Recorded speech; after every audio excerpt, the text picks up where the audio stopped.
جو کچھ بھی توریت کے جو معاملات تھے جو ہمارے پاس آنے تھے وہ موسیٰ علیہ الصلوۃ والسلام کے واقعات سے اس کتاب میں آ گئے.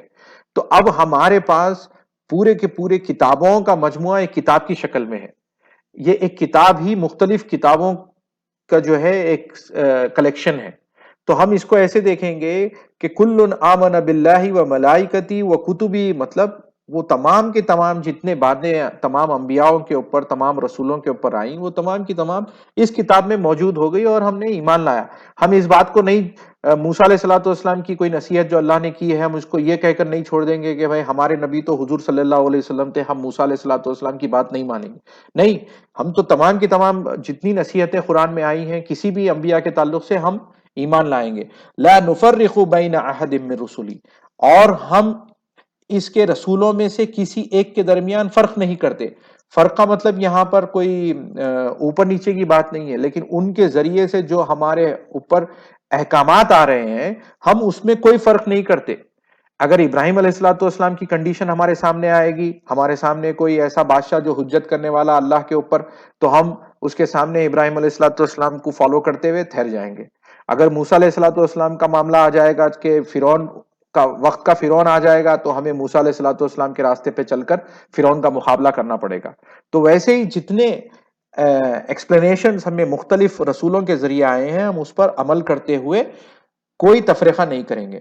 وقالوا سمعنا واطعنا، تو اب اور انہوں نے کہا ہم نے سنا اور ہم نے اطاعت کی. اب دیکھیے، اب آپ اور میں دونوں ان آیتوں کو سن رہے ہیں، پورے احکامات کو سورہ بقرہ کے سن رہے ہیں، تو ہمیں بھی یہی کرنا پڑے گا کہ ہم نے سنا اور ہم نے اطاعت کی.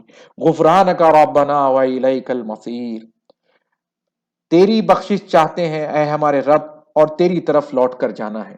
اب ہم اللہ سے دعا کر رہے ہیں کہ تو بخش دے، کیونکہ اللہ نے جنت کا انٹروڈکشن دیا، دوزخ کا انٹروڈکشن دیا، عذابوں کا انٹروڈکشن دیا، تو اب ہم چاہ رہے ہیں کہ اللہ ہمیں بخش دے. لا یکلف اللہ نفسا الا وسعها، اللہ کسی کو تکلیف نہیں دیتا مگر اس کی گنجائش کے مطابق. یعنی جو کچھ بھی ہمارے ساتھ معاملات پیش آ رہے ہیں یہ ڈیفینیٹلی ہم اس کو ہینڈل کر سکتے ہیں، اسی لیے اللہ تعالی ہمارے سامنے یہ معاملات لا رہے ہیں تاکہ ہمارا ٹیسٹ ہو اور ہم کامیاب ہو کر اس دنیا سے دوسری دنیا میں ایک کامیاب ترین شخص کی طرح جائیں. لہا ما کسبت وعلیہا ما اکتسبت، اس کے لیے اجر ہے جو اس نے کمایا اور اس پر عذاب ہے یا عذاب ہے جو اس نے کمایا. یعنی جو بھی اس امتحان میں جیسے بیہیو کرے گا اس کا ریزلٹ وہ آخرت میں پالے گا. اب ہم دعا کر رہے ہیں کہ ربنا لا تؤاخذنا ان نسینا او اخطانا، اے رب ہمیں نہ پکڑ اگر ہم بھول جائیں یا ہم چوکیں.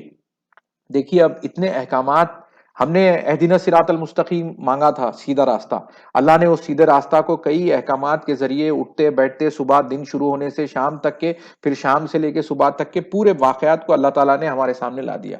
تو ہم دعا کر رہے ہیں کہ ہو سکتا ہے کہ کہیں بھول چوک ہو جائے، تو اے رب ہمیں نہ پکڑ اگر ہم بھول جائیں یا ہم چوکیں. ربنا ولا تحمل علینا اصرا کما حملتہ علی الذین من قبلنا، ہم نے دیکھا کہ اس سے پہلے جو ہے فرعون کے ساتھ جو فرعون نے جو موسیٰ علیہ السلام کے یا بنی اسرائیل کے ساتھ جو معاملہ کیا، جس کے اندر ان کی مردوں کو مار رہا تھا، ذبح کر رہا تھا اور ان کی عورتوں کو ستاتا تھا، تو یہ جو معاملات ہیں اور ایسی مشکلیں جو پہلے کے لوگوں پہ آئی ہیں، تو ہم دعا کر رہے ہیں ربنا ولا تحمل علینا اصرا کما حملتہ علی الذین من قبلنا، اے رب ہم پر بوجھ نہ ڈال جیسے تو نے ڈالا ہم سے پہلے لوگوں پر. ربنا ولا تحملنا ما لا طاقت لنا به، اے ہمارے رب ہم سے نہ اٹھوا جس کی ہم کو طاقت نہیں. واعف عنا، اور درگزر کر اور تو ہم سے، واغفر لنا، اور ہمیں بخش دے، وارحمنا، اور ہم پر رحم کر، انت مولانا فانصرنا علی القوم الکافرین، اور تو ہمارا آقا ہے.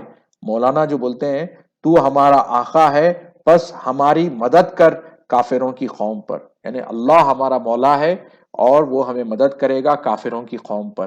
اب یہ کافروں میں دیکھیں آپ، سب سے پہلے میرا نفس ہے جو مجھے کفر کی طرف ورغلائے گا، اس کے بعد میں میرے اطراف کے میرے فیملی ممبرز کا نفس ہے جو ان میں کفر کو پیدا کر کر مجھے جو ہے بہکانے کی کوشش کرے گا. تو ہم سب کو دعا کرنا ہے کہ ہمیں کافروں کی قوم پر ہماری مدد فرما. صدق اللہ العلی العظیم.